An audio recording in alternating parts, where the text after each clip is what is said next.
ইসলামী bank news top 10। ভোটের নকল seal বানাতে গিয়ে ধরা পড়া দলটি নির্বাচন ঘিরে নতুন ষড়যন্ত্র শুরু করেছে। অভিযোগ বিএনপি চেয়ারম্যান তারেক রহমানের যে কোনো মূল্যে দুর্নীতি বন্ধের অঙ্গীকার। একটি দল 2008 সালের মতো নির্বাচনকে প্রভাবিত করার চেষ্টা করছে, অভিযোগ মির্জা ফখরুল ইসলাম আলমগীরের। একটি দল মজলুম থেকে এখন জালেমের ভূমিকায়, অভিযোগ করেছেন জামায়াতের আমির ডাক্তার শফিকুর রহমান। দেশকে বিপদগ্রস্ত করার পরিকল্পনায় দলটি, বলেছেন নাহিদ।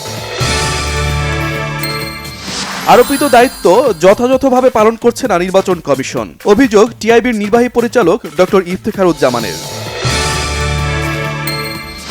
সংঘাত ও সহিংসতা বাড়ছে, দাবি টিআইবির। 15 নেতাকর্মী নিহতের তথ্যে ভিন্ন মত সরকারের, মাত্র 5টিতে রাজনৈতিক সংশ্লিষ্টতার দাবি প্রেস সচিবের। আজ সই হচ্ছে ঢাকা ওয়াশিংটন বাণিজ্য চুক্তি, পররাষ্ট্র উপদেষ্টা ও সচিবের সাথে মার্কিন রাষ্ট্রদূতের গুরুত্বপূর্ণ বৈঠক। গুমের শতাধিক মামলায় সাবেক সেনা কর্মকর্তা জিয়াউল আহসানের বিরুদ্ধে ট্রাইব্যুনালে সাক্ষ্য দিলেন সাবেক সেনাপ্রধান ইকবাল করিম ভূঁইয়া।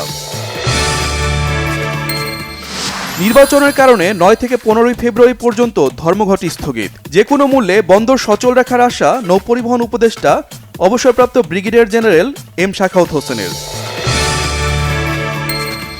এ মাসেই প্রথমবারের মতো বৈঠকে বসতে যাচ্ছেন ফিলিস্তিনের গাজা পুনর্গঠনে প্রস্তাবিত বোর্ড অব পিসের শীর্ষ নেতারা। অদম্য বাংলাদেশ টি-20 ফাইনাল আজ, মুখোমুখি হবে শান্তর দুর্বার ও লিটনের ধূমকেতু একাদশ।